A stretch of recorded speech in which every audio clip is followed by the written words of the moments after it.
الحمد لله نحمده ونستعينه ونستغفره ونؤمن به ونتوكل عليه ونعوذ بالله من شرور أنفسنا ومن سيئات أعمالنا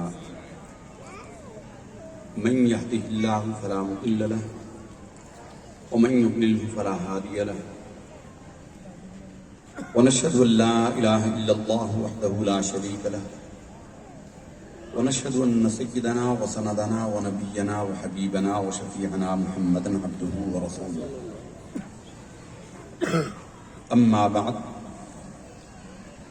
فقد قال الله سبحانه وتعالى في القرآن المجيد والفرقان الحميد أعوذ بالله من الشيطان الرجيم بسم الله الرحمن الرحيم إنا أرسلناك شاهدا ومبشرا ونذيرا لتؤمنوا بالله ورسوله وتعزروه وتوقروه وتسبحوه بكرة وأصيلا. وقال النبي صلى الله تبارك وتعالى عليه وآله وسلم لا يؤمن أحدكم حتى أكون أحب إليه من والده وولده والناس أجمعين. صدق الله تعالى وصدق رسوله النبي الكريم. وقال الله جل وعلا في مقام آخر في شان حبيبه مخبرا وآمرا صلى الله عليه وسلم أعوذ بالله من الشيطان الرجيم إن الله وملائكته يصلون على النبي يا أيها الذين آمنوا صلوا عليه وسلموا تسليما. الله رب محمد صلى عليه وسلم نحن عباد محمد صلى عليه وسلم. مولاي صل وسلم دائما ابدا على حبيبك خير الخلق كلهم هو الحبيب الذي ترجى شفاعته لكل هول من الاهوال مقتحم.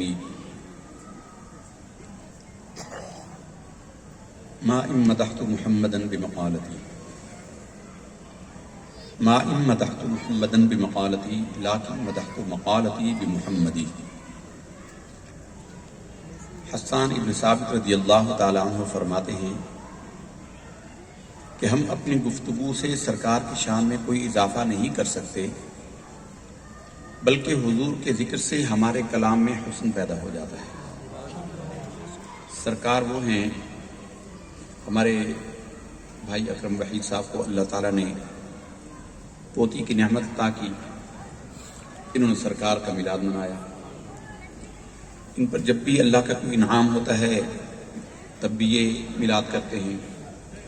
خدا نخواستہ کوئی مشکل پیش آئے تو اس کے لیے بھی میلاد کرتے ہیں. کوئی مسلمانوں کو رنج اور تکلیف پہنچے تب بھی وہ میلاد پاک کی محفل پاک کرتے ہیں. ہمارے امام فرما گئے ہیں کسی کو کوئی رنج ہو، تکلیف ہو، رنج کو مٹانے کا سب سے بڑا نسخہ یہی ہے ان کے نثار کوئی کیسے ہی رنج میں ہو. کسی کو کوئی تکلیف ہو، ان کے نثار کوئی کیسے ہی رنج میں ہو، جب یاد آ گئے ہیں سب غم بھلا دیے. خالد محمود خالد نقشبندی رحمۃ اللہ تعالی علیہ فرماتے ہیں جب کوئی حاجت طلب کرنی ہو تو اللہ کے حبیب کے وسیلے سے مانگو. جب بھی مانگو تو وسیلے سے نبی کے مانگو. جب بھی مانگو تو وسیلے سے نبی کے مانگو. اس وسیلے سے کرم اور دوبالا ہوگا.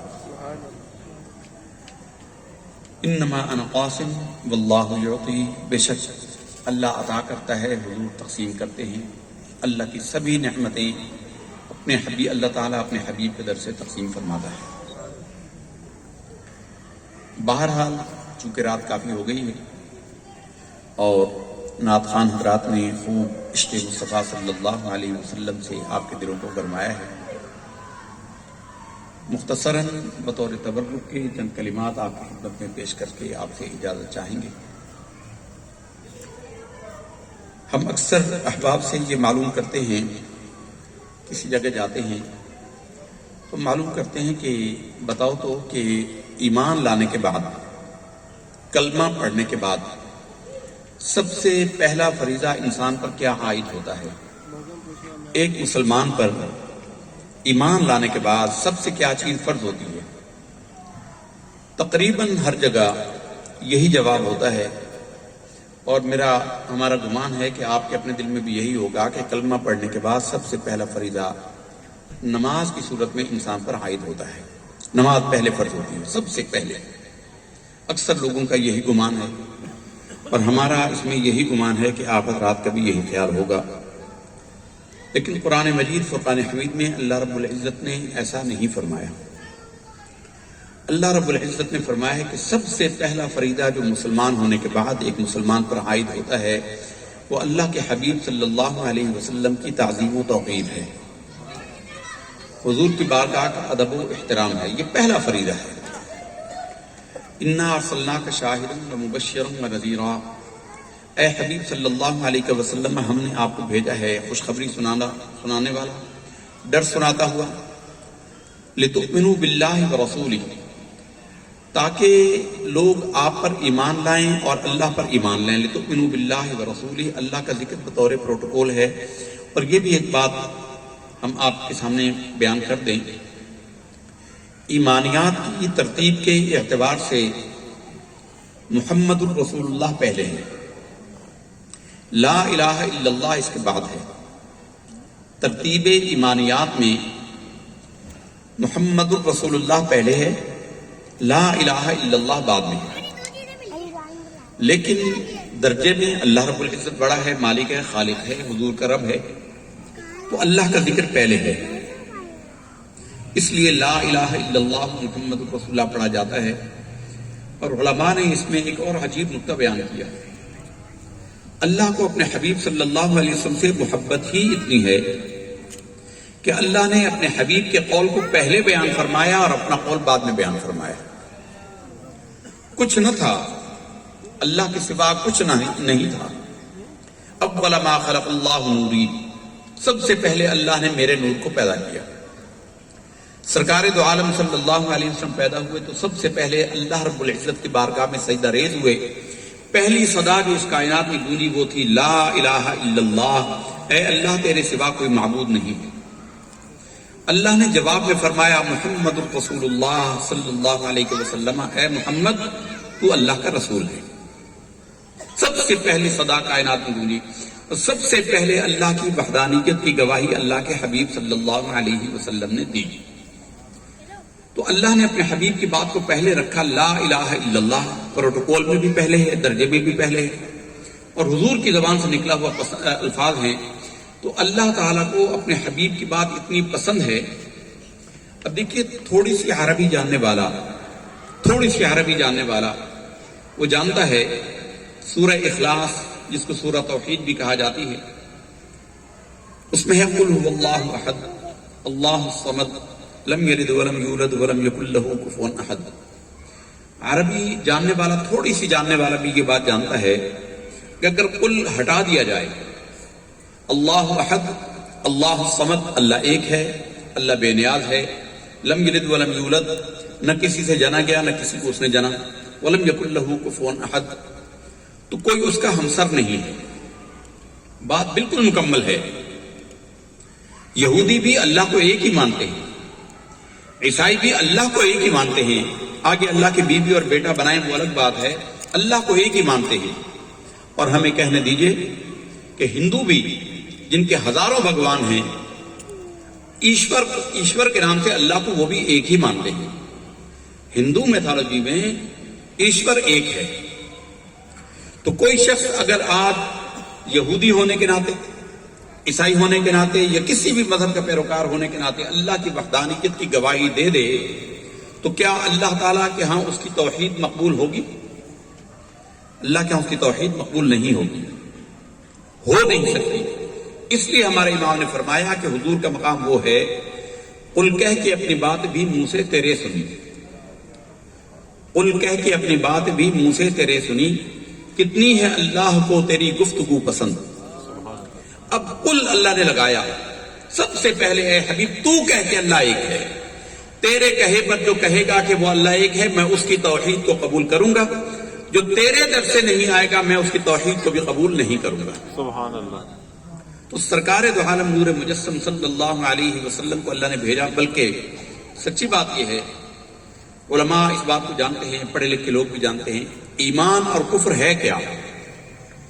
نبی کے ماننے کا نام ایمان ہے اور نبی کے انکار کا نام کفر ہے۔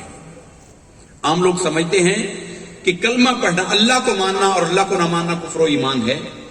اللہ کو تو سبھی مانتے ہیں، کیا یہودی اللہ کو نہیں مانتے؟ عیسائی اللہ کو نہیں مانتے؟ ہندو اللہ کو نہیں مانتے؟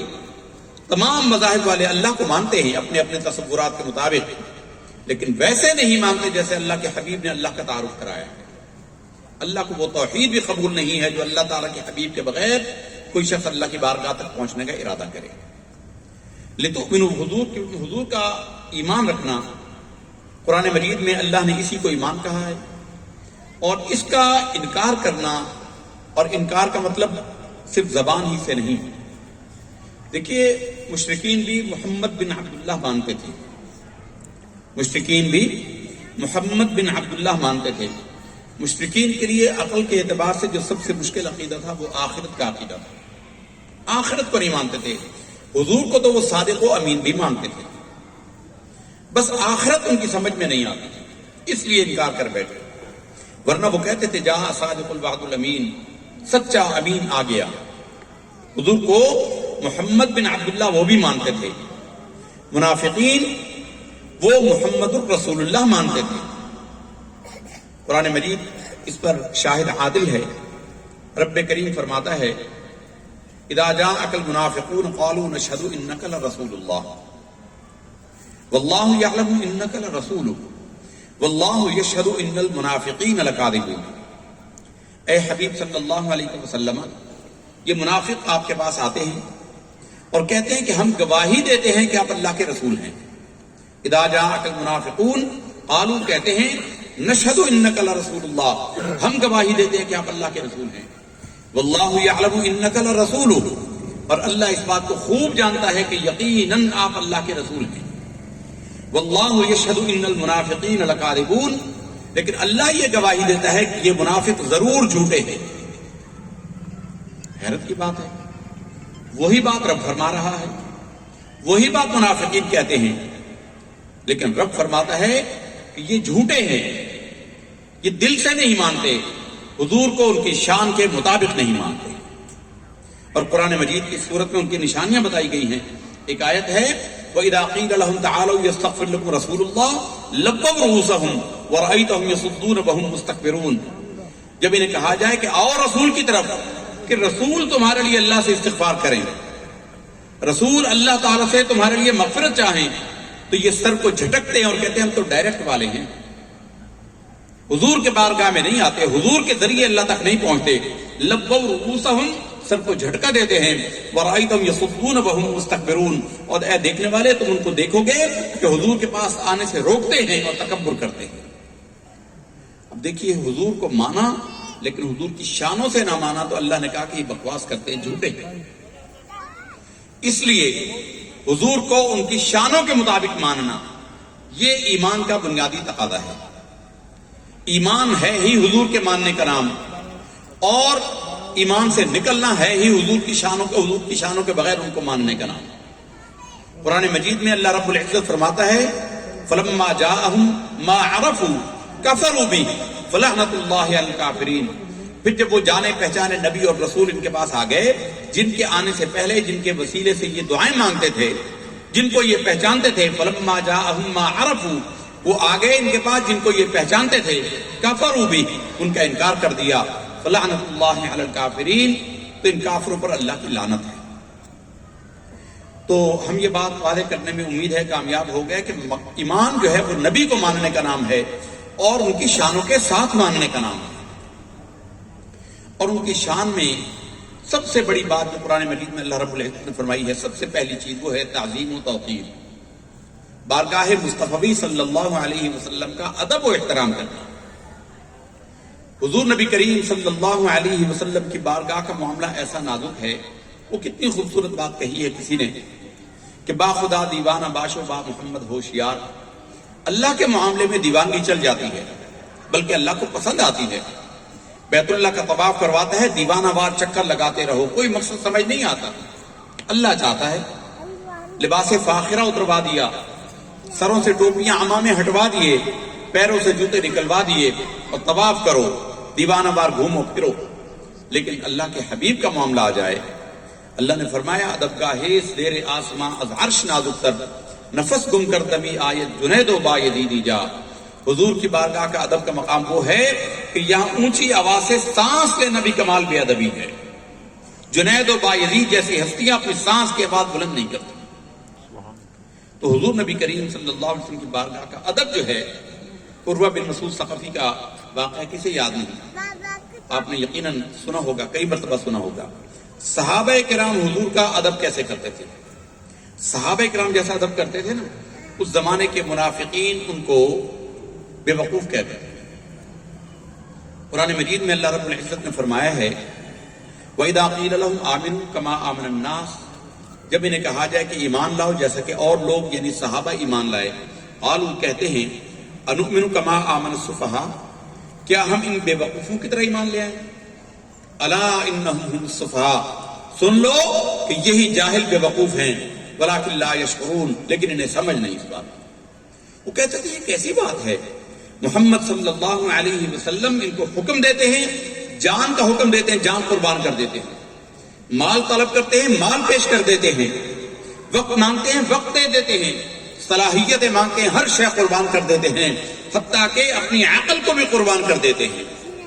عقل را قربان کن بپیش مصطفیٰ، ہماری اماں سے بڑھ کر ہماری اماں، امہات المومنین، ہماری ماؤں سے بڑھ کر ہماری مائیں ہیں۔ ماں تو ماں ہوتی ہے نا، لیکن ہماری ماں سے بڑھ کر امہات المومنین ہماری مائیں ہیں، یہ بات یاد رکھیے۔ ہماری اماں میں، ہم میں سے کسی کی اماں بیوہ ہو جائے، ابا فوت ہو جائیں، ماں بیوہ ہو جائے، ماں شادی کرنا چاہے تو کر سکتی ہے۔ کسی کے شوہر نے اس کو طلاق دے دی، اس کی اولاد ہے، ماں ہے، وہ ماں کو طلاق ہو گئی، اس کے بعد وہ کہیں شادی کرنا چاہے کر سکتی ہے، لیکن نبی صلی اللہ علیہ وسلم کے ازواج مطہرات وہ ہیں کہ ان کے ساتھ دنیا اور آخرت میں کوئی اور نکاح نہیں کر سکتا۔ ہماری ماؤں سے بڑھ کر وہ ہماری ماں ہیں۔ ام المؤمنین سیدتنا خدیجہ الکبریٰ رضی اللہ تعالیٰ عنہا فرماتی ہیں کہ یا رسول اللہ صلی اللہ علیہ وسلم، ہم اپنے آنکھوں دیکھے کو جھٹلا سکتے ہیں، آپ کے فرمائے پر شک نہیں کر سکتے۔ آپ وہ ہیں کہ ہم اپنی آنکھوں سے کوئی چیز کو دیکھیں اور آپ فرمائیں کہ یہ وہ نہیں ہے، ہم اپنی آنکھوں دیکھے کو جھٹلا دیں گے، آپ کی بات پر شک نہیں کر سکتے، شک کریں گے تو ایمان والے رہیں گے ہی نہیں۔ بہت نازک مقام ہے۔ صحابہ کرام کے ادب کے احوال بخاری شریف کے اندر ہے، سورہ حدیبیہ کا موقع ہے، رسول اللہ صلی اللہ علیہ وسلم کو انہوں نے حج کے لیے، عمرہ کے لیے جانے نہیں دیا۔ حدیبیہ کے مقام پر ایک معاہدہ ہوا، اور معاہدے کے بعد سرکار دو عالم صلی اللہ علیہ وسلم نے چونکہ احرام باندھا ہوا تھا، سرکار نے حلال ہونے کا ارادہ کیا۔ عروہ بن مسعود ثقفی بنو ثقیف کا ایک سردار تھا، یہ ان میں سے ہے جو قریش کا سب سے عزت والا مانا جاتا تھا۔ انہوں نے یہ کہا تھا، قریش نے ان کے لیے اس کے لیے کہا تھا کہ قرآن اس پر کیوں نازل نہیں ہوا، سب سے عزت والا، سب سے عقل والا تو یہ ہے، سب سے بڑا دولت مند تھا، طائف کے اندر اس کے باغات تھے، اور عرب جب بھی کسی دوسرے ملک میں سفارت بھیجتے تھے تو اس کی منتیں کرتے تھے کہ تو جا، اور رسول اللہ صلی اللہ علیہ وسلم سے معاہدہ کرنے کے لیے بھی اسی کو بھیجا گیا تھا۔ تو اس نے واپس جا کر جب اپنی قوم میں پہنچا، اس نے کہا کہ اے میری قوم، تم جانتے ہو کہ میں قیصر و کسریٰ کے درباروں میں سفارت لے کر گیا ہوا ہوں۔ اب قیصر و کسریٰ اس زمانے کی سپر پاور تھیں، جیسے آج کا امریکہ لگا لیجئے، جو بائیڈن لگا لیجئے، روس کا پوٹن لگا لیجئے، اس زمانے کی دو سپر پاورز جو تھیں ان کے درباروں میں بھی گیا ہوں۔ میں نے بادشاہوں کے درباروں میں درباریوں کو سجدہ کرتے ہوئے دیکھا ہے، لوگ سجدہ کرتے ہیں، لیکن اللہ کی قسم جو محمد کے صحابہ حضور کا ادب و احترام کرتے ہیں، آسمان نے کبھی ایسا دیکھا نہیں۔ یہ صحابہ کرام نے ہمیں ادب سکھایا ہے، جن کے ایمان لانے کے مثل ہمیں ایمان لانے کو کہا ہے، جن کو منافقین کہتے تھے کہ یہ بے وقوف ہے۔ عروہ بن مسعود اس وقت تک مسلمان نہیں ہوئے تھے، بعد میں مسلمان ہو گئے تھے۔ کہتے ہیں اللہ کی قسم میں نے دیکھا محمد کے اصحاب کو حضور کے سامنے ایسے ساکت بیٹھتے تھے گویا ان کے سروں پر پرندے بیٹھے ہیں، ذرا سی حرکت کریں گے تو پرندے اڑ جائیں گے۔ فرمایا کہ خاموشی ایسی ہوتی تھی جیسے ہمارے ہاں کہتے ہیں کہ پن ڈراپ سائلنس، سوئی بھی گرے تو اس کی آواز آ جائے۔ میں نے دیکھا کہ محمد صلی اللہ علیہ وسلم نے وضو کیا، حضور نے جب وضو کیا تو صحابہ کرام نے حضور کے وضو کے پانی کو زمین پر نہیں گرنے دیا، سارے آگے بڑھ کر اپنے ہاتھوں پر لے لیتے تھے اور اس کو اپنے چہرے اور اپنے جسم پر ملتے تھے، اور کہا کہ اللہ کی قسم حضور نے کھنگار مبارک پھینکا۔ بلغم اور تھوک کا جو منقوبہ ہوتا ہے اسے کھنگار کہتے ہیں اردو میں، تو اس سے تھوک سے بھی نسبتاً زیادہ عام بندے کے لیے کراہت آتی ہے، لیکن صحابہ کرام کا حضور کے ساتھ کیا معاملہ تھا؟ کہا اللہ کی قسم رسول اللہ صلی اللہ علیہ وسلم نے کھنگار مبارک پھینکا، صحابہ کرام نے ہاتھوں میں لیا اور جس کو ملا اس نے اپنی پیشانی پر مل لیا۔ یہ سرکار کے ساتھ ان کا ادب اور عشق اور معاملہ تھا۔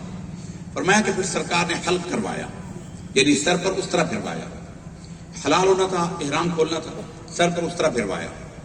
تو فرمایا کہ حضور کے بال لینے کے لیے صحابہ کرام ایسے لڑتے تھے، ایسے بڑھتے تھے، ہمیں لگا کہ تلواریں نکال لیں گے ایک دوسرے پر، اور جس کو حضور کا بال مبارک مل جاتا، منہ مبارک مل جاتا، وہ سمجھتا تھا کہ وہ دنیا کا خوش نصیب ترین انسان ہے۔ حضور کسی کو حکم دیتے تو کوئی دوسرے کو نہیں دیکھتا تھا کہ یہ پورا کر لے، سارے دوڑتے تھے کہ حضور کے حکم پر ہم عمل کریں۔ یہ عروہ بن مسعود کی اس وقت کی گواہی ہے جب وہ مسلمان نہیں ہوئے تھے۔ غزوہ خیبر ہے، سرکار دو عالم صلی اللہ علیہ وسلم کی بارگاہ کا ادب اور احترام، سرکار نے ادب سکھایا ہے، حضور کو خود اللہ نے ادب سکھایا۔ سرکار فرماتے ہیں ادبنی ربی فاحسن تادیبی، میرے رب نے مجھے ادب سکھایا اور کیا خوب ادب سکھایا ہے۔ سرکار نے پھر صحابہ کو ادب سکھایا۔ غزوہ خیبر ہے، غزوہ خیبر ہے، سرکار گئے، ایک یہودی عورت نے حضور کی ضیافت کا اہتمام کیا۔ اب یہی ضمن ایک مسئلہ بھی آ گیا کہ غیر مسلم اگر دعوت کریں حلال کے کھانے سے تو ان کا کھانا جائز ہے۔ ہمارے ہاں لوگ اس میں اکثر مضطرب رہتے ہیں، اضطراب میں رہتے ہیں کہ ہندو نے کھانا پکایا، ہندو ہمارا کولیگ ہے، دفتر میں ٹفن لے کر آتا ہے، اگر کھانا حلال ہے، سبزی یا دال پکی ہوئی ہے تو کسی قسم کی کوئی کراہت نہیں ہے، اس کے برتن میں بھی کھانا جائز ہے۔ اور اگر گوشت ہو اور گوشت کی یہ تسلی ہو کہ اس نے مسلمان قصاب سے گوشت لیا ہے تو وہ گوشت کھانا بھی جائز ہے۔ ہاں اگر اس نے خود ذبح کیا ہے تو وہ ذبح ہوتا ہی نہیں ہے تو وہ حرام ہے۔ عیسائی اور یہودی عورت نے ضیافت کی، بڑی مشہور بات ہے، بخاری شریف کے اندر حدیث شریف ہے، یہودی عورت نے حضور کی ضیافت کی اور اس ظالم نے اس کے اندر زہر ملا دیا، سرکار نے ضیافت کو قبول کر لیا۔ حضور جب کھانے کے لیے بیٹھے، لقمہ ڈالا، حضور کے سامنے ایک صحابی بیٹھے تھے دسترخوان پہ، انہوں نے بھی کھانا لیا، لقمہ لیا۔ سرکار نے جب لقمہ لیا تو لقمے نے حضور کو منہ میں بتا دیا کہ یا رسول اللہ مجھے اگل دیجئے، پھینک دیجئے، میرے اندر زہر ہے۔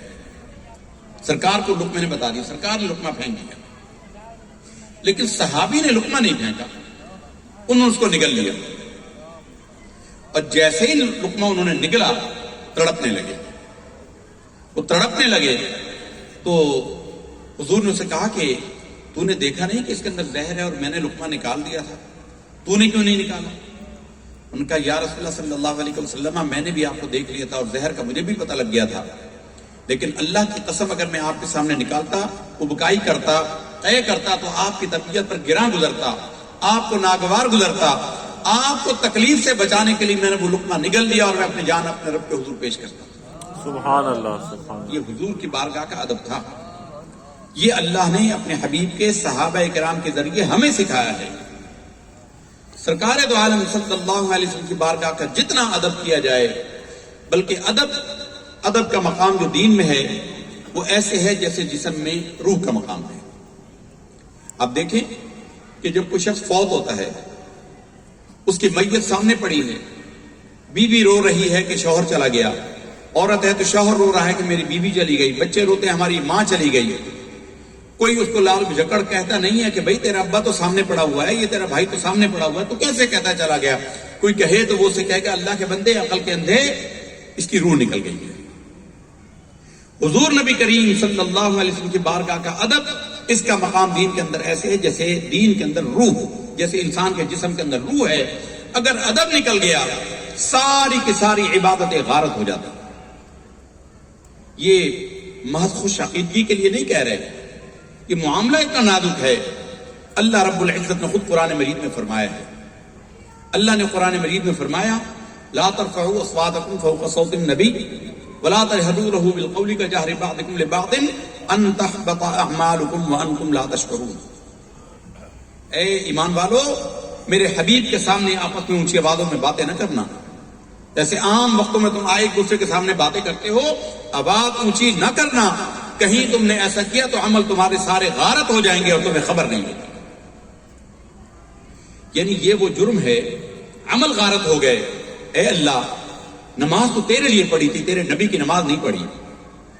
اے اللہ، روزہ تیرے لیے رکھا، تیرے نبی کے لیے روزہ نہیں رکھا. عبادت، ساری عبادتیں اللہ کے لیے. اے اللہ، حج کیا تیرے لیے کیا، زکوٰۃ دی تیرے نام پر دی. اگر تھوڑی سی غلطی ہو گئی، تھوڑی سی غفلت ہو گئی، اے اللہ اس کا یہ کیا مطلب ہے کہ تو نے ہمارے سارے عمل غارت کر دیے. رب نے کہا جاہل، تو سمجھا نہیں، ایمان لانے کے بعد ان پر پہلا فرض یہ کیا گیا تھا، سب عبادتوں سے بڑی عبادت یہ تھی کہ میرے حبیب کی بارگاہ کا ادب و احترام کرتا. اور یہ انسان کی نفسیات ہے. انسان کو اپنی کسی غلطی کا پتہ نہ چلے تو وہ اس غلطی کو دور نہیں کرتا. کسی کمزوری کا، خرابی کا پتہ نہ لگے وہ اس کو دور نہیں کر سکتا. مثال کے طور پر کسی شخص کے کپڑے پر نجاست لگ جائے، ناپاکی لگ جائے اور اسے پتہ نہ چلے، وہ ان سے نمازیں بھی پڑھ لے گا. کپڑے پر نجاست لگی ہوئی ہے، پیچھے لگی ہوئی ہے، اسے خبر نہیں ہے، اسے خبر نہیں ہے، فلہذا وہ انہی کپڑوں میں نمازیں بھی پڑھ لے گا، 1 2 3، جتنا جب تک اسے پتہ نہیں لگے گا وہ نمازیں بھی پڑھتا رہے گا.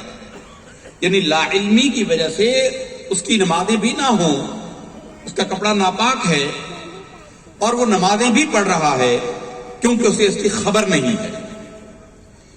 حضور نبی کریم صلی اللہ علیہ وسلم کی بارگاہ کی بے ادبی کا وبال یہ ہے، اس جرم کا انسان کو پتہ ہی نہیں چلتا. جب پتہ نہیں چلے گا تو توبہ کیسے کرے گا؟ بندے نے انجانے میں شرک کر لیا، غفلت کر لی، کسی نے توجہ کرائی، اس کو توجہ ہو جائے گی، اس کو پتہ لگ جائے گا کہ اس نے غلطی کی ہے. اس نے کہیں سجدہ کر لیا، قبر پہ سجدہ کر دیا، کسی اور جگہ سجدہ کر لیا، کسی عالم نے اسے بتایا کہ بھائی صاحب آپ نے بڑا غلط کام کیا ہے، یہ گناہ ہے، حرام ہے. وہ کہے گا، اگر اس کے اندر ایمان ہے وہ کہے گا اللہ مجھے معاف کرے، آئندہ نہیں کروں گا. کسی نے کوئی اور خرابی کی، نماز کے اندر دائیں بائیں دیکھ لیا یا کچھ قدم چل کر چلا گیا، اسے کہا گیا کہ بھائی صاحب یہ آپ کی نماز نہیں ہوئی یا آپ کی نماز ٹوٹ گئی ہے، دوبارہ پڑھیے. اسے پتہ لگ جائے گا، وہ مان لے گا اگر اس کے اندر ایمان ہے.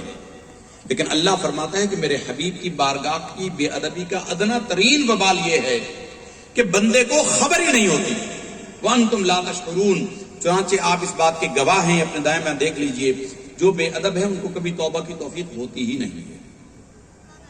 بے ادبی کا سب سے بڑا وبال یہ ہے کہ اس سے توبہ کی توفیق ہی نہیں ہوتی اور اس سے عمل غارت ہو جاتے ہیں. اور حضور کی بارگاہ کی بے ادبی کفر صریح ہے کہ اللہ نے صرف کافر کے لیے کہا ہے کہ ان کے عمل غارت ہو جائیں گے. معلوم یہ ہوا قرآن مجید کی سائے سے کہ یہ وہ اتنا بڑا کفر ہے جس کے کفر ہونے کا لوگوں کو پتہ ہی نہیں چلتا اور وہ گمراہ ہو جاتے ہیں. ہمارے امام اس لیے تو فرماتے ہیں حضور نبی کریم صلی اللہ علیہ وسلم کا امتی ہو، ذکر روکے، فضل کاٹے، نقص کا جو یہاں رہے. حضور کے ذکر سے منع کرتے ہیں، حضور کا ذکر کریں تو فوراً فیتے لے کر آ جاتے ہیں، اتنا نہ بڑھاؤ، اتنا نہ بڑھاؤ، اتنا نہ بڑھاؤ. ایک مولوی صاحب تقریر کر رہے تھے، شفاعت کوئی نہیں ہے، کوئی کسی کی سفارش نہیں کرے گا، وہاں شفاعت کام نہیں آئے گی. بڑے جوش و خروش سے لگے ہوئے تھے. سننے والوں میں ایک عاشق رسول بھی بیٹھا ہوا تھا. تقریر جب پوری کر چکے، بعد میں کیا کہا کہ آج تو آپ نے ایمان تازہ کر دیے. سبحان اللہ، کیا بات ہے، آپ نے بتائی عمل کی ایسی ضرورت ہے، عمل ایسے ہیں، عمل ایسے ہیں، شفاعت کوئی کام نہیں آئے گی. مجھے سمجھ آ گئی آج آ کے. پھر کہا کہ حضرت کتنے بیٹے ہیں؟ کہا 3. کیا کرتے ہیں؟ تو حافظ قرآن ہیں، تینوں حافظ قرآن ہیں. کہا کہ ماشاءاللہ آپ کے گھر میں تو 30 شفاعت کرنے والے ہیں، ایک حافظ قرآن 10 بندوں کی شفاعت کرائے گا. کہنے لگے بس جی اللہ کا کرم ہے، اللہ کا احسان ہے. انہوں نے کہا پھر تجھ پر لعنت ہے کہ حافظ قرآن جو ہے وہ 10 کی شفاعت کرے، تیرا بیٹا ہے وہ 10 کی شفاعت کرے تو سبحان اللہ اور ماشاءاللہ کہہ رہا ہے، اللہ کے نبی کے لیے تو کہتا ہے کہ وہ شفاعت کریں گے ہی نہیں. تو سرکار دو عالم صلی اللہ علیہ وسلم نے فرمایا شفاعتی لأہل کبائر امتی، میری شفاعت میری امت کے کبیرہ گناہ کرنے والوں کے لیے.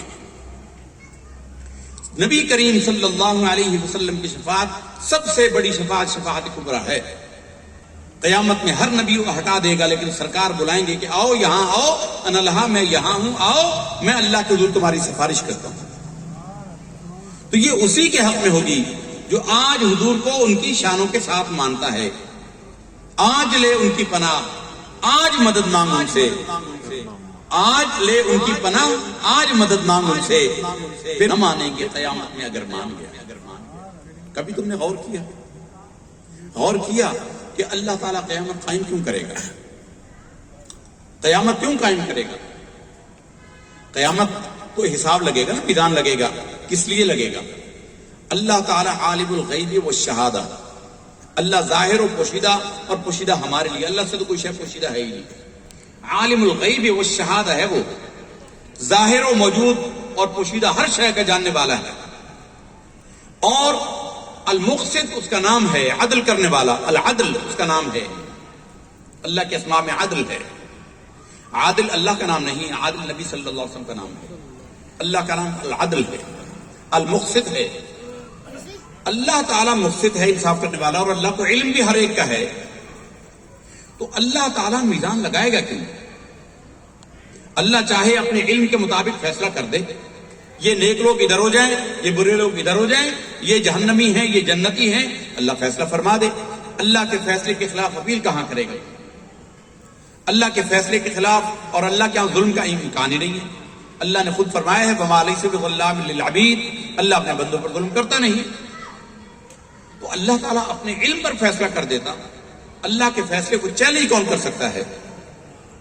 حالانکہ اس لوگ کچھ بے حیا ہوں گے، بے شرم جو دنیا میں ہیں، اس دن بھی ہوں گے. اللہ کہے گا کہ تم نے یہ کیا، کہیں گے نہیں ہم نے تو نہیں کیا. یعنی اللہ رب العزت کے آگے بھی انکار کر دیں گے، اللہ کے آگے بھی بے حیائی کریں گے. ہوں گے ایسے. رب فرماتا ہے ایسے لوگوں کے لیے ہم ایسا کریں گے کہ الیوم نختم علی افواہہم وتکلمنا ایدیہم وتشہد ارجلہم بما کانوا یکسبون. آج کے دن ہم ان کے منہوں پر مہر کر دیں گے، ان کے ہاتھ اور پیر گواہی دیں گے ان کے خلاف کہ ہم نے یہ کرتوت کیے ہیں. تو اللہ اپنے علم پر فیصلہ کر دیتا ہے. جب اس کی گواہی، اس کا نظام اتنا مضبوط ہے، کرامن کاتبین موجود ہیں، پھر بندے کے اپنے اعضاء گواہی دیں گے. بندے کے جسم کا سب سے بڑا عضو انسان کی جلد ہے، سر سے لے کر پیروں تک ایک ہی جلد ہے، اس میں کوئی جوڑ نہیں ہے. قرآن مجید میں ہے کہ وہ جلد بندے کے خلاف گواہی دے گی. تو بندے کہیں گے وَقَالُوا لِجُلُودِهِمْ لِمَ شَهِدتُّمْ عَلَيْنَا، وہ انسان اپنی جلد کو کہیں گے کہ تجھے کیا ہو گیا، ہمارے ہر بنے منہ سے، ہمارے ہر بال کی جڑ سے گواہی خلاف آ جائے. تو اللہ، وہ بندہ کہے گا، اپنی جلد کو مخاطب کرے گا کہ تم کیسے بولنے لگی. تو وہ کہیں گے وَقَالُوا لِجُلُودِهِمْ لِمَ شَهِدتُّمْ عَلَيْنَا، اے ہماری جلدو تم ہمارے خلاف گواہی کیسے دے رہے ہو، تم کیسے بول رہی ہو. وہ کہیں گی انطق اللہ الذی انطق کل شیء، ہمیں اس نے بولنے کا حکم دیا ہے جو ہر شے کو بولنا سکھاتا ہے. تو اللہ تعالیٰ تو علام الغیوب ہے، عالم الغیب والشہادہ ہمارا ایمان ہے، علیم بذات الصدور ہے. اور ایسا ہی اس کی جبروتی ہے، ایسا جبروت ہے، ایسی قدرت ہے، مالک یوم الدین ہے. کسی کی جرت نہیں کہ اس کے فیصلے کے خلاف کوئی جائے، اور نہ کوئی اس سے آگے کی عدالت ہے کہ فیصلہ کرے. تو قیامت کے قائم کرنے کا سبب کیا ہے؟ حسن رضا خان صاحب فرماتے ہیں فقط اتنا سبب ہے انعقاد بزم محشر کا، فقط اتنا سبب ہے انعقاد بزم محشر کا کہ ان کی شان محبوبی دکھائی جانے والی ہے. حضور کی شان محبوبی دکھانے کے لیے لوگوں دیکھو، تم نے میرے حبیب کو مانا لیکن ان کی باتوں میں غفلت کی، آج تمہارا ٹھکانہ جہنم ہے. لیکن میرے حبیب نے سر رکھ دیا، میرے حبیب نے میرے حضور سر رکھ دیا. اللہ کی رحمت جوش مارے گی. بڑے بڑوں کا، بڑی بڑی ہستیوں کو اس وقت اللہ تعالیٰ کی ہیبت و جلال سے برا حال ہوگا. بڑی بڑی ہستیوں کا بہت برا حال ہوگا. قرآن مجید میں ہے کہ حضرت عیسیٰ ابن مریم، اللہ تعالیٰ ان کے لیے فرماتا ہے وَإِذْ قَالَ اللَّهُ يَا عِيسَى ابْنَ مَرْيَمَ أَأَنْتَ قُلْتَ لِلنَّاسِ اتَّخِذُونِي وَأُمِّيَ إِلَٰهَيْنِ مِن دُونِ اللَّهِ قَالَ سُبْحَانَكَ مَا يَكُونُ لِي أَنْ أَقُولَ مَا لَيْسَ لِي بِحَقٍّ. اللہ کہے گا کہ اے عیسیٰ ابن مریم، کیا تو نے لوگوں کو کہا تھا کہ تجھے اور تیری ماں کی وہ عبادت کریں اللہ کو چھوڑ کر، تجھے اور تیری ماں کی وہ عبادت کریں؟ أَأَنْتَ قُلْتَ لِلنَّاسِ اتَّخِذُونِي وَأُمِّيَ إِلَٰهَيْنِ مِن دُونِ اللَّهِ، اللہ کے سوا تم میری اور میری ماں کی عبادت کرو. اب یہ بات ہر بندہ جانتا ہے کہ بالکل صریح جھوٹ ہوگا. عیسائیوں کا جھوٹ ہوگا. ایسا ہو نہیں سکتا کہ کوئی اللہ کا نبی ایسا کہے. نہ عیسی ابن مریم نے کہا. لیکن اللہ کی ہیبت و جلال کا عالم یہ ہے, اللہ کے ہیبت و جلال کا عالم یہ ہوگا, جب اللہ یہ پوچھے گا تو حضرت عیسیٰ علیہ السلام پر ہیبت چھا جائے گی اللہ کی. 500 سال خاموشی لگ جائے گی انہیں. 500 سال خاموش رہیں گے اور ہر بال کی جڑ سے خون رسنے لگ جائے گا. اللہ کے خوف سے خون رسنے لگ جائے گا. 500 سال کے بعد بولیں گے تو سیدھا پھر بھی نہیں کہیں گے کہ نہیں اللہ میں نے نہیں کہا. یہ جرت نہیں کریں گے.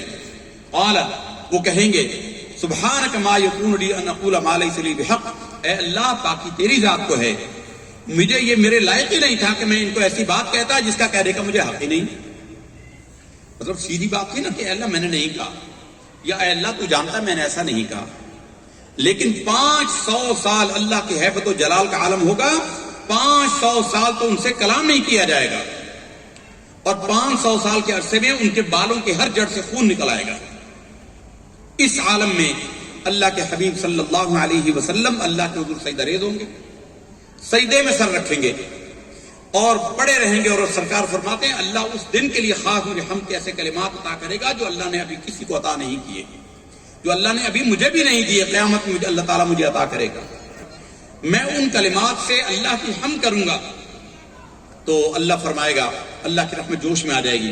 ارشاد ہوگا اے حبیب سر اقدس کو اٹھائیے.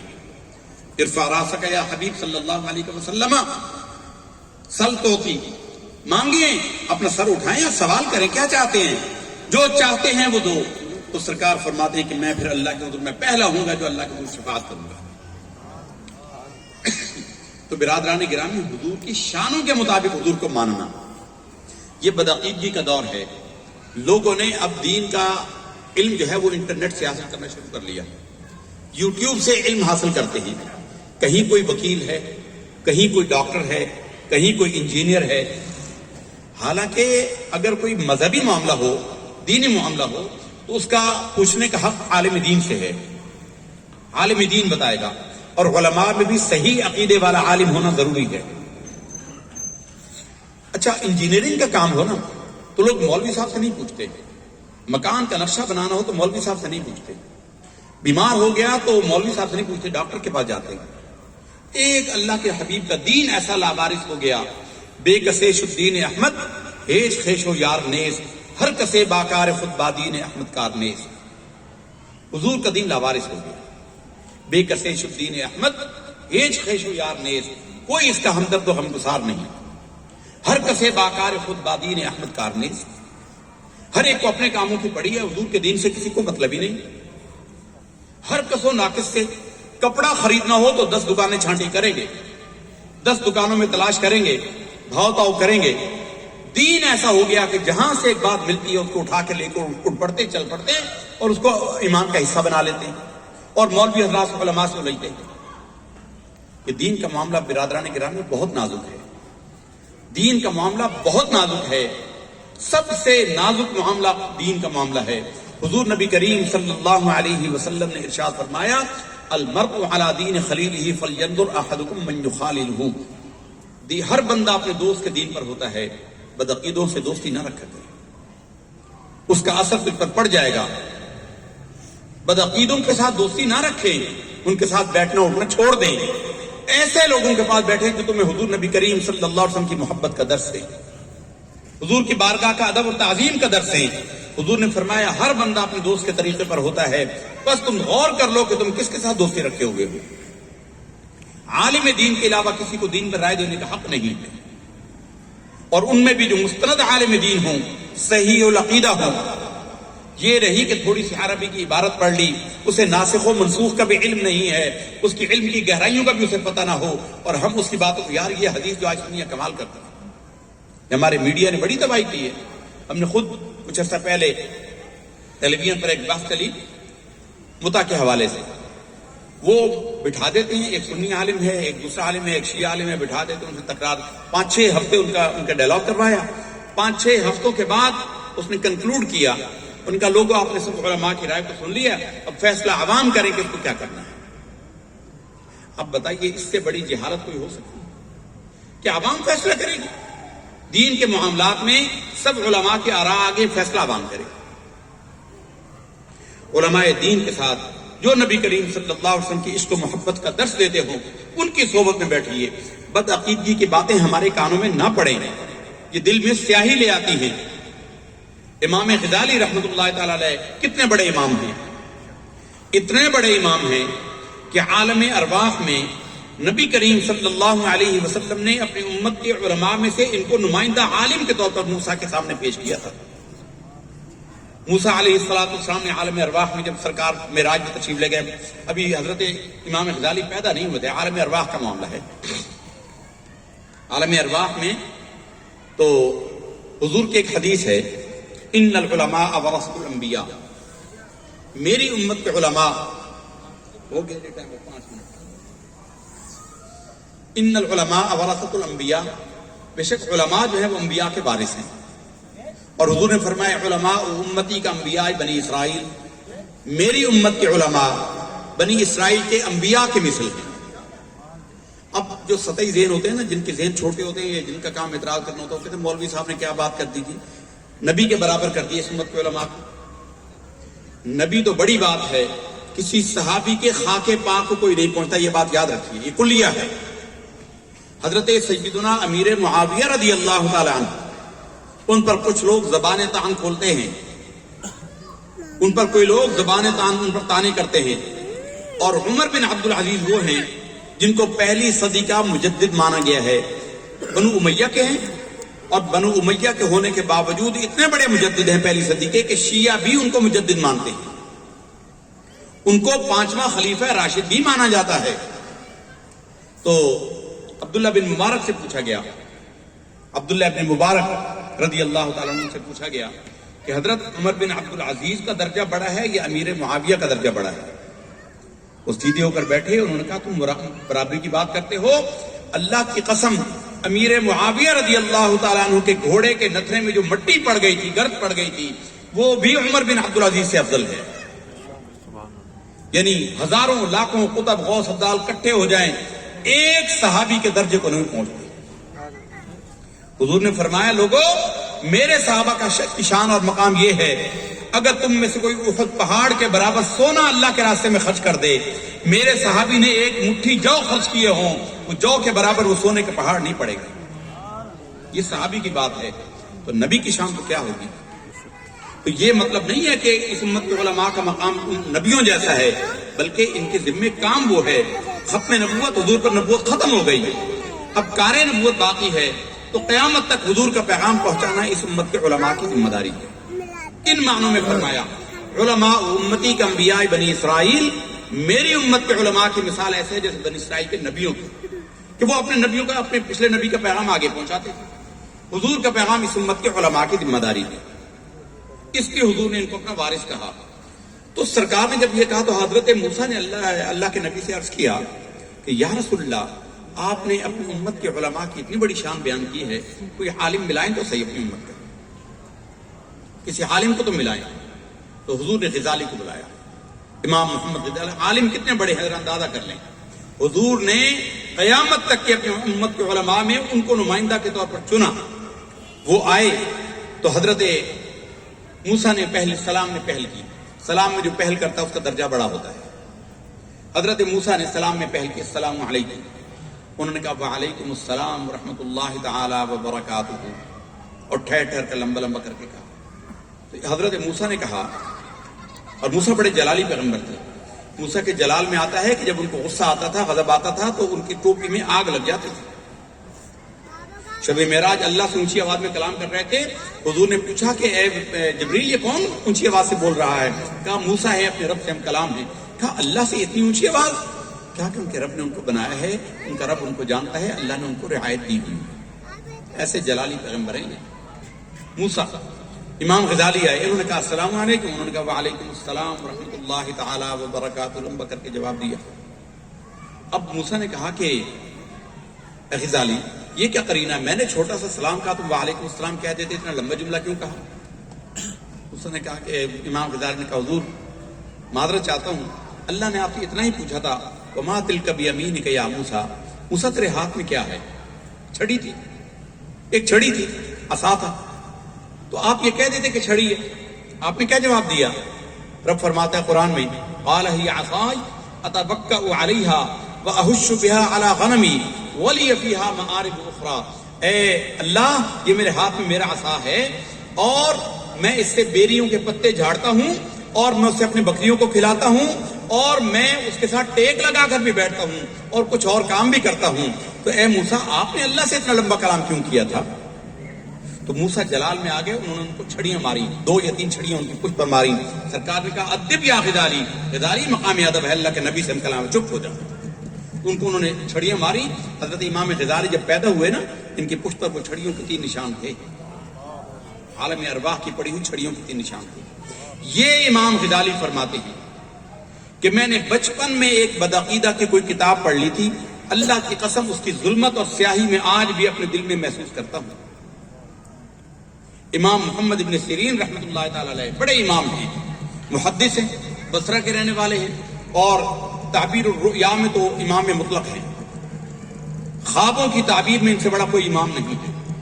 امام ابن سیرین رحمۃ اللہ تعالی علیہ بیٹھے ہوئے شاگردوں کے ساتھ، مریدین کے ساتھ، تو ایک بدعقیدہ شخص آیا. اس نے کہا جی میں آپ سے کچھ بات کرنا چاہتا ہوں. کہا لیکن میں تجھ سے بات نہیں کرتا، میں تجھ سے بات نہیں کرتا. نے کہا چلو جی میں حدیث رسول اللہ سنا دیتا ہوں. نے کہا نہیں میں حدیث رسول اللہ تجھ سے نہیں سنوں گا. نے کہا اچھا جی قرآن میں تو کوئی اختلاف نہیں ہے نا، قرآن سنا دیتا ہوں، قرآن پہ بات کر لیتے ہیں. فرمایا کہ میں تجھ سے قرآن بھی نہیں سنتا، تو جاتا ہے یا میں جاؤں؟ تو وہ نہیں گیا. امام ابن سیرین اٹھے، اپنے شاگردوں کو لے کر چل پڑے. بعد میں کسی شاگرد نے کہا کہ حضور قرآن تو سنا رہا تھا، قرآن میں تو کوئی اختلاف ہے ہی نہیں، سنی لیتے. فرمایا نہ بیٹا، قرآن وہ بھی وہی پڑھتا ہے جو ہم پڑھتے ہیں، لیکن پتہ نہیں کوئی ایسی بات کہہ دیتا، میرے دل میں کوئی کمزوری کا لمحہ ہوتا اور وہ غلط بات، غلط عقیدہ میرے دل میں بیٹھ جاتا اور میرا ایمان ہی سلب ہو جاتا. تو بد عقیدوں سے اپنے آپ کو بچائیے. یہ ایمان سب سے نازک چیز ہے. کتنے ہی لوگ ہوں گے عمل کر کر کے پیشانیوں پر گٹے پڑ جائیں گے. هل اتاک حدیث الغاشیہ وجوہ یومئذ خاشعہ عاملۃ ناصبہ تصلی نارا حامیہ. کیا تو تک قیامت کی خبر پہنچی؟ هل اتاک حدیث الغاشیہ وجوہ یومئذ خاشعہ، کتنے چہرے و دل لرزاں ہوں گے، لرز رہے ہوں گے اللہ سے. عاملۃ ناصبہ، عمل کر کر کے انہوں نے اپنی پیشانیاں تھکا دی ہوں گی. حکم کیا ہوگا؟ تصلی نارا حامیہ، ان کو بھڑکتی آگ میں ڈال دو. تو برادران گرامی، سب سے قیمتی چیز ایمان ہے، جس کو ہم نے سب سے ہلکا کیا ہوا ہے. خدا لگتی بتائیے کہ ہم جو کپڑا خریدتے ہیں یا جوتا خریدتے ہیں، کیا اتنی تگدو ہم دین سیکھنے کے لیے کرتے ہیں؟ کسی ایسے عالم کی تلاش کرتے ہیں جو ہمیں صحیح ایمان اور عقیدے کی بات کرے؟ قرآن تو سبھی سناتے ہیں، قرآن تو سبھی سناتے ہیں. قرآن مجید میں اللہ نے معیار ایمان جن صحابہ کو کہا، ان صحابہ کے عقیدوں کا پتہ ہے؟ ایک تو یہ کہتا ہے کہ نبی کو دیوار کے پیچھے کا علم نہیں. احد کا میدان ہے، حضور تشریف لاتے ہیں، مسلمانوں کے بہت سارا جانی نقصان ہوتا ہے.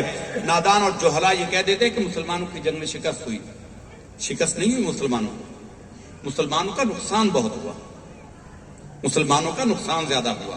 لیکن شکست اس کو ہوتی ہے جو میدان چھوڑ کر بھاگ جائے. بھاگے مشرکین تھے، مسلمان نہیں بھاگے تھے.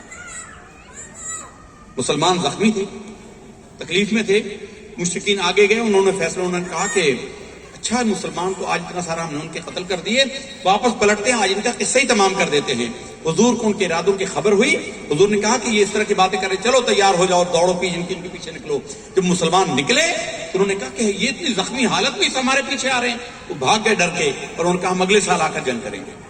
شکست کافروں کو ہی تھی، مسلمانوں کو شکست نہیں ہوئی. کئی نادان لوگ کہہ دیتے ہیں غزوہ بدر میں مسلمانوں کو فتح ہوئی اور غزوہ احد میں کافروں کو فتح ہوئی.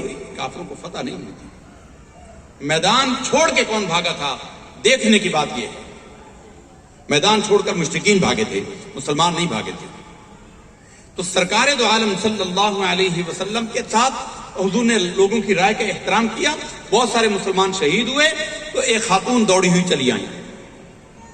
لوگوں نے روکا، ان کے بھائی شہید ہو گئے تھے اور ان کی لاش کا مسئلہ کیا گیا تھا.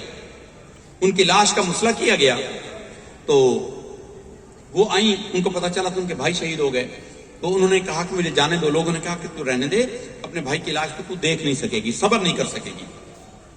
تو انہوں نے کہا نہیں کوئی بات نہیں، تم مجھے جانے دو. حضور کا کیا حال ہے؟ کہا حضور اللہ کا شکر ہے خیریت سے. حضور کے پاس آئی اور کہا یا رسول اللہ صلی اللہ علیہ وسلم، میرے بھائی نے اللہ کے راستے میں جان دی ہے، مجھے کوئی فکر نہیں، صرف مجھے یہ بتائیے. اب ایک بندہ یہ سبق دیتا ہے کہ حضور کو دیوار کے پیچھے کا پتہ نہیں، ایک بندہ یہ سبق دیتا ہے. ایک بندہ کہتا ہے کہ حضور کو اللہ تعالیٰ نے ہر شے کا علم عطا کر دیا ہے، حضور کو اللہ نے ہر شے کا علم عطا کر دیا. اب صحابہ کرام کا ایمان کیا ہے؟ خاتون کہتی ہے یا رسول اللہ میرے بھائی کا بتائیے، اگر تو ہے وہ جہنم میں تو میں ایسا بین کروں گی، ایسا بین کروں گی کہ کسی عورت نے کبھی اپنے بھائی پر اتنا بین نہیں کیا ہوگا، اور اگر وہ جنت میں ہے تو کیا ہوا میرے بھائی کی لاش کا مسئلہ کر دیا. سرکار نے فرمایا کہ میں تیرے بھائی کو دیکھتا ہوں، بلکہ وہ جنت میں ہے اور جنت کی پرندوں کے ساتھ ہوا میں اڑتا پھر رہا. سبحان اللہ سبحان یہ اللہ. صحابہ کرام کا ایمان ہے، زمین پر رہ کے جنت کی خبر دینے والے. اب وہ مولوی جو تمہیں یہ سبق دے کہ نبی کو تو دیوار کے پیچھے کا پتہ نہیں، اور وہ قرآن اور حدیثیں پڑھ کر تمہیں سنائے، اب بتائیے وہ ایمان والا ہے، ایمان بچا رہا ہے، ایمان پر ڈاکہ ڈال رہا ہے؟ ان سے بچے جو رسول اللہ صلی اللہ علیہ وسلم کی محبت. اچھا ایک بہت آخری بات کر کے بات کو سمیٹتے ہیں.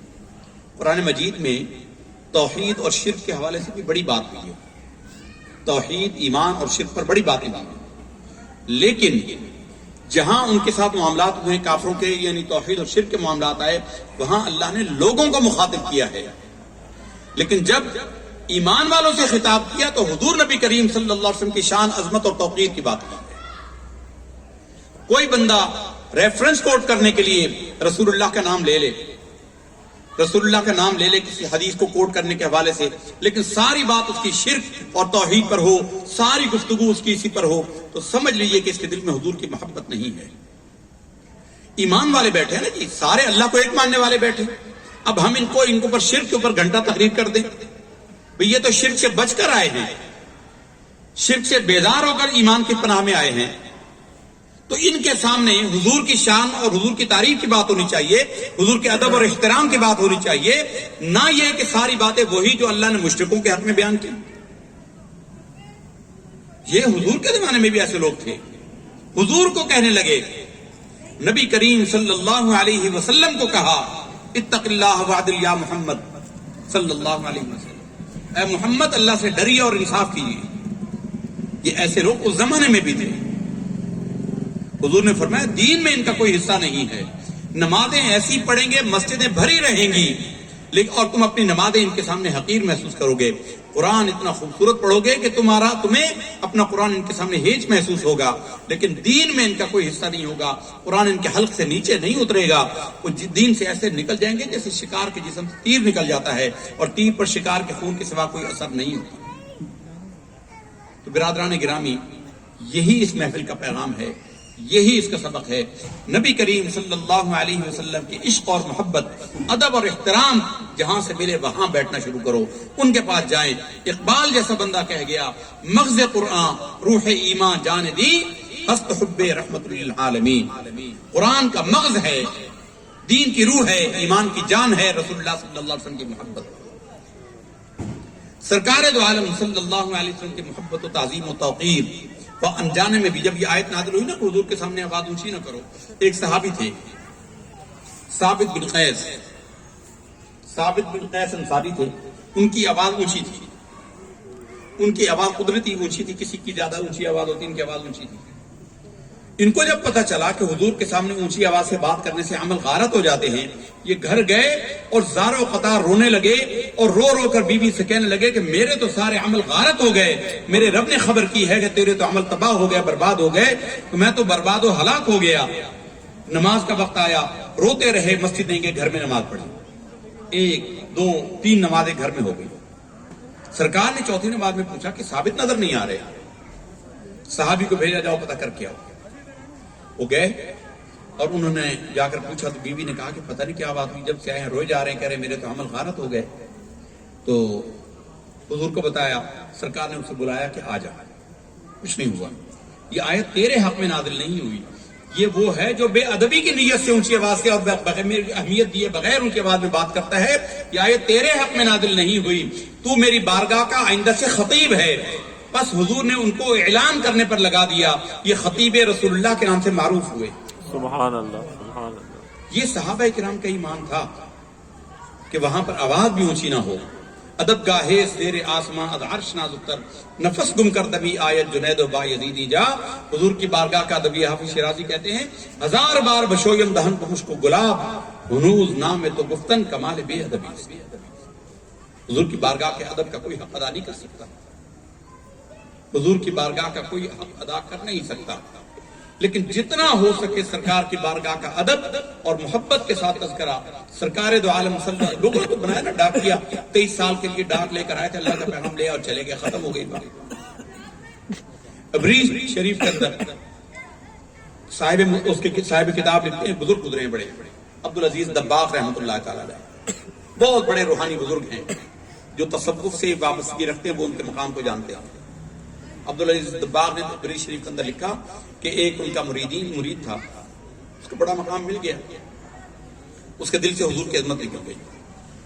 کسی عالم مولویوں کے پاس بیٹھ گیا، کہنے لگا کہ حضور آپ حضور کی بات کرتے ہیں، حضور نے اللہ کا پیغام پہنچا دیا، بس کافی ہو گیا، ختم ہو گئی، اب کیا تعلق ہے حضور کے پیغام کا؟ انہوں نے کہا اللہ کے بندے، یہ دنیا حضور کی روحانیت سے چل رہی ہے، تجھے بھی جو فیض ہے سرکار کی روحانیت سے ہے۔ انہوں نے کہا نہیں جی میں نہیں مانتا، میں نے تو آپ سے پڑھا، یہ کتابوں میں پڑھا، میں تو اسی پر عمل کرتا ہوں، مجھے تو کوئی روحانیت نہیں پہنچتی۔ انہوں نے کہا کہ اچھا تیری روحانیت حضور سے کاٹ دیں؟ انہوں نے کہا جی کاٹ دیں۔ انہوں نے کہا سوچ لے، مرتد ہو جائے گا، ایمان نکل جائے گا۔ انہوں نے کہا جی میں نے سارا کتابوں میں پڑھا ہے، آپ سے فیض لیا، مجھے ضرورت نہیں ہے۔ تو شیخ نے عبدالعزیز دباغ لکھتے ہیں کہ انہوں نے یوں کر کے ہوا میں کینچی کی طرح انگلیوں کو چلایا اور کہا لے میں نے تیرا رسول اللہ سے روحانی فیض کاٹ دیا۔ 2 یا 3 دن گزرے، عیسائی لڑکی پر عاشق ہوا، مرتد ہو کر ہلاک ہو گیا۔ تو برادران گرامی بہت نازک معاملہ ہے۔ لوگوں نے سمجھا کہ بس 23 سال کے لیے اللہ نے بھیجا تھا، اس کے بعد وہ چلے گئے، 23 سال سے پہلے بھی نبی نہیں تھے اور بعد میں تو نبوت کا کوئی سلسلہ ہی نہیں رہا۔ سرکار دو عالم نور مجسم صلی اللہ علیہ وسلم پر موت وارد ہوئی۔ انبیاء کے لیے بھی اجل آنی ہے، مگر اتنی کہ فقط آنی ہے۔ اللہ تعالیٰ فرماتے ہیں جو انبیاء ہیں ان پر موت آنی ہے، یہ اللہ کا وعدہ ہے، لیکن مگر اتنی کہ فقط آنی ہے۔ ایک آن کے لیے اللہ کا وعدہ پورا ہوا، اب ہم زندوں سے زیادہ وہ زندہ وہاں موجود ہیں، وہاں ملاحظہ فرما رہے ہیں، قیامت تک کے احوال کو ملاحظہ فرماتے ہیں، اپنے درود شریف پڑھنے والے کو پہچانتے ہیں، اس کے باپ کے نام کے ساتھ پہچانتے ہیں اور درود کا سلام کا جواب بھی دیتے ہیں۔ اللہ تعالیٰ سے دعا ہے کہ ہمارے ایمان و عقیدے کی حفاظت فرمائے، بد عقیدگی کے سیلاب میں اللہ تعالیٰ ہمیں اور ہمارے آنے والی نسلوں کو محفوظ فرمائے۔ اب وقت بڑا زیادہ ہو گیا، ورنہ آپ کو بتاتے یہ تسلط فی الدین، دین کے اندر گڑ کر رہنا، تعصب ایک منفی چیز ہے، تسلط مضبوط رہنا، اور یہ اسی طریقے سے ہے۔ یہ بچے آئے بیٹھے ہیں، کل انہوں نے جوان ہونا ہے، یہ محفل سن کر جوان ہوں گے، سرکار کی تعریفیں سن کر جوان ہوں گے، کل ان کے دلوں میں حضور کی عشق کی شمع روشن ہوگی۔ نبی کریم صلی اللہ علیہ وسلم نے صاحب اولاد ہیں سارے، حضور نے ہمیں اولاد کی تربیت کا نصاب بتایا ہے۔ حضور نے فرمایا کہ ادبوا اولادکم علی 3 خصال، اپنی اولاد کی تربیت 3 خصلتوں پر کرو۔ ادبوا اولادکم علی 3 خصال، حب نبیکم، پہلا سبق جو ہے وہ اپنے نبی کی محبت ان کے دلوں میں ڈالو، حب نبیکم وحب اہل بیتی، اور میرے حب اہل بیتی ہی، حضور کے اہل بیت کی محبت ڈالو، وعلم القرآن، پھر قرآن پڑھاؤ۔ جب حضور کی محبت کی عینک لگا کر تمہارا بچہ قرآن پڑھے گا، حضور کے اہل بیت کی محبت کی عینک لگا کر قرآن پڑھے گا، تو پھر وہ امام عمر بیضاوی کی طرح کہہ بیٹھے گا القرآن کلام اللہ ویشتمل علی نعت محمد صلی اللہ علیہ وسلم، قرآن ہے اللہ کا کلام لیکن اللہ کے نبی صلی اللہ علیہ وسلم کے نعت و توصیف پر مشتمل ہے۔ سبحان ربک رب العزت عما یصفون وسلام علی المرسلین والحمد للہ رب العالمین۔